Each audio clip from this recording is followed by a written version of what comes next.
I'm going to start off by saying this so I get ahead of it. I don't like the New England Patriots. I'm a Miami Dolphins fan. I don't like Bill Belichick. I'm a Miami Dolphins fan. So nothing made me laugh more than watching Bill Belichick not get inducted into the Hall of Fame in his first ballot. Nothing made me laugh more. Nothing.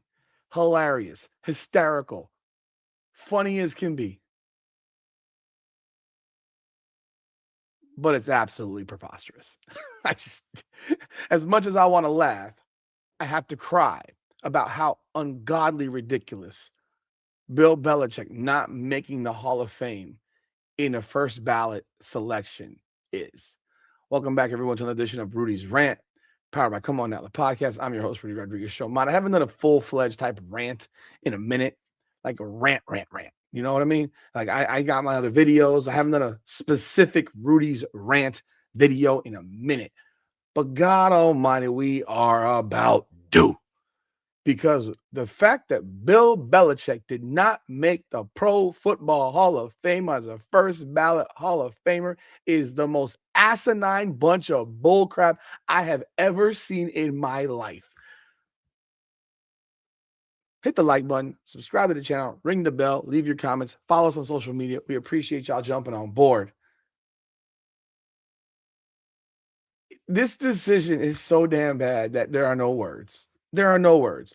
You have the second winningest coach in NFL history, behind only the one and only Don Shula. You have a head coach who won not one, not two, not three, not one, not two, not three, not four, not five, but six Super Bowl championships as a head coach. And if you want to add the two he had one as a defensive coordinator, he turned an otherwise fledgling franchise into the greatest franchise in NFL history. Like I said, I don't like the New England Patriots. I hate pretty much everything Boston related, except for the Celtics because I grew up a Larry Bird fan because the Miami Heat did not exist. But today's variation of the Celtics, get that.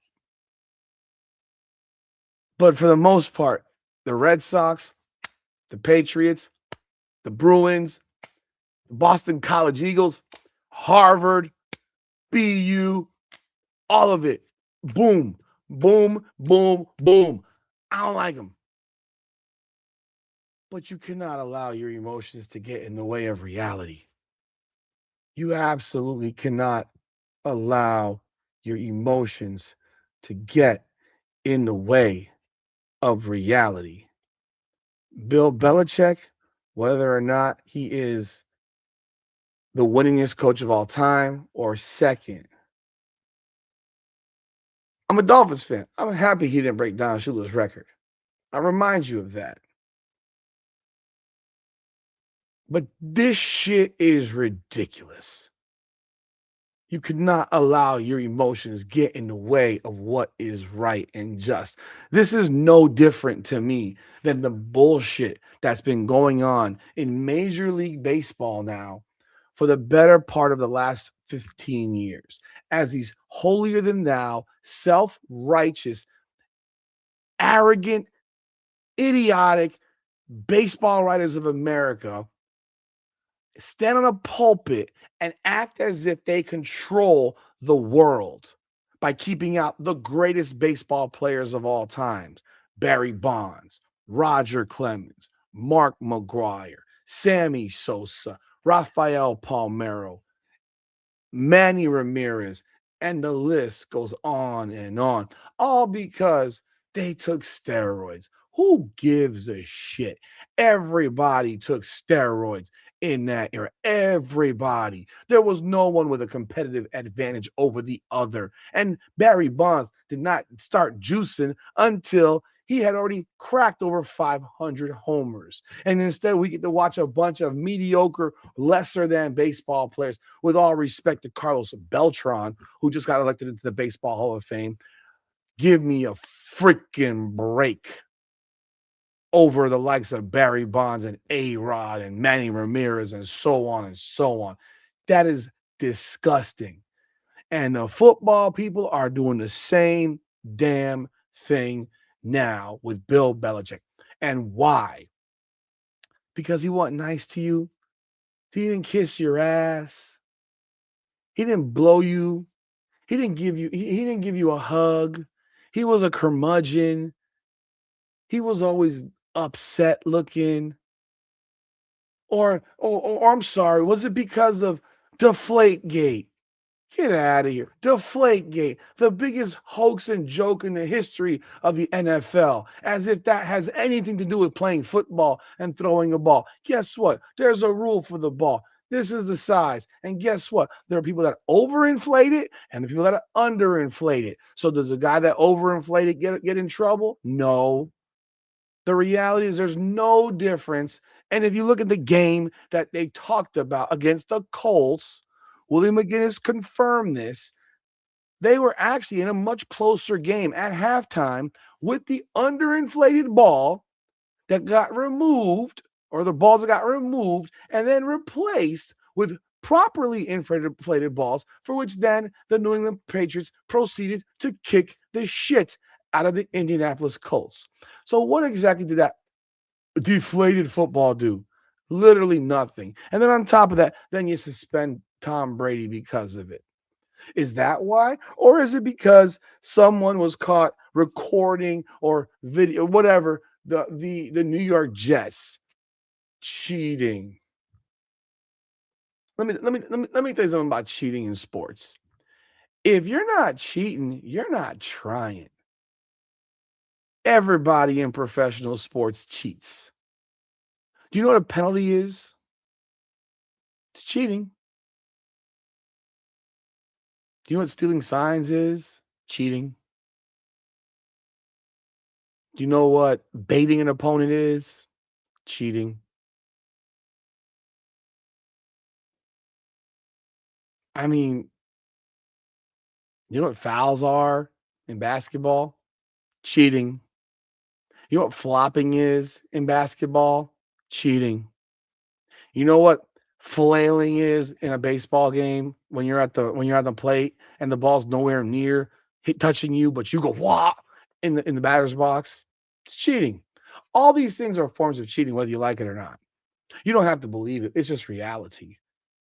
If you flop and you weren't fouled, you're cheating. If you flop, if you run, if you go up for a shot and you don't get touched, but you flail your arms, that's cheating. It's all, if you're not cheating in sports, you're not trying. And I'm not sitting here by saying cheating is okay, but it's reality of sports. People literally coaches would literally go to high school games when I was in high school and watch the other teams play just to watch them play so they could get an idea of what they were. And now that's not allowed. Or in the NFL, it's not allowed that you can't go watch a team play. Really? That's part of competitive advantage. Every team does it, or every team should do it. If they don't, when this guy from the Michigan Wolverines got in trouble for whatever the hell for going to games and recording them or whatever they did, does everyone not do that? I presumed everyone did, because to me that's normal. To me that's completely normal. Why wouldn't you do that? That's part of competitive sports. You can watch all the film in the world that you want. You can know every sign I've got. You want to know what that means? Absolutely nothing. Because if I execute it better than you do, I'm going to beat your ass. That's it. You can know everything that I got, but I'm going to run 7 variations off that one formation.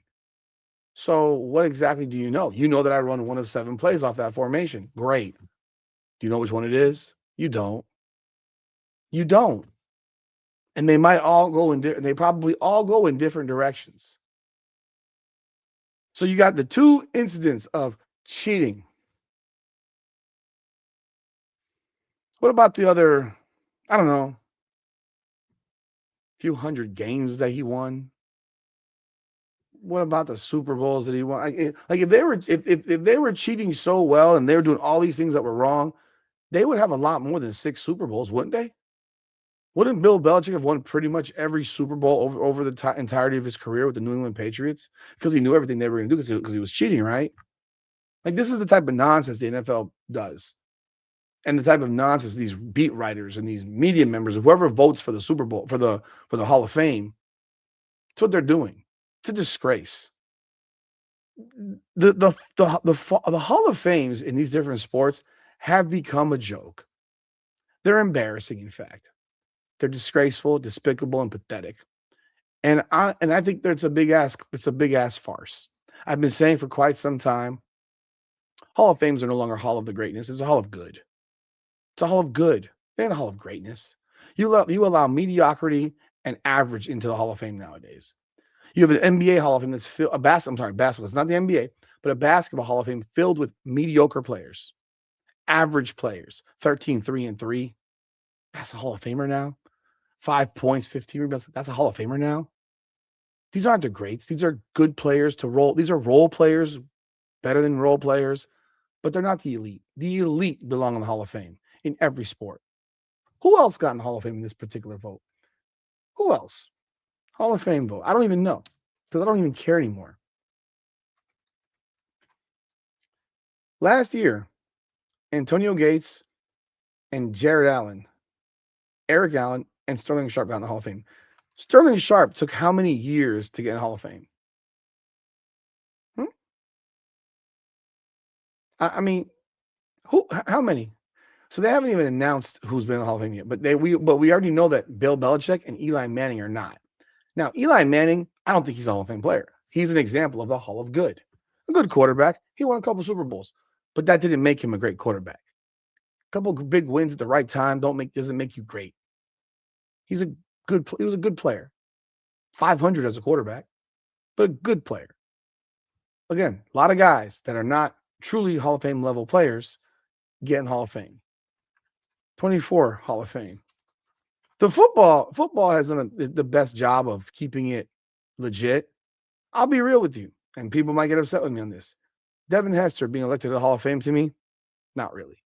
I wasn't for it. I'm a Hurricane fan. I don't think specialists should be in the Hall of Fame based on just being specialists. I don't. That's why there are so few kickers in the Hall of Fame. Now, if you're going to put a specialist in there, then Devin Hester is the one that should be in there. But does that make you great? Does that make you elite? It makes you elite at what you did. But how many plays a game do special teams players get on the field? A handful. So we're going to put a guy who's on the field a handful of times a game in the Hall of Fame? Is that what we do now? Look at this baseball. Look at the rest of these guys. Patrick Willis got in. I'm gonna tell you right now, Patrick Willis did not play long enough to be a Hall of Famer, in my opinion. Hall of Fame includes longevity. He didn't play long enough in the NFL to be a Hall of Famer, in my opinion.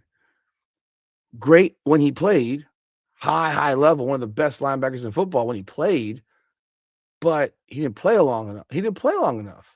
It's the same reason Don Mattingly is not in the Baseball Hall of Fame because he didn't play long enough. Last year's Baseball Hall of Fame, Adrian Beltre, Todd Helton, Joe Mauer. Yet Barry Bonds is still watching. Alex Rodriguez is still watching.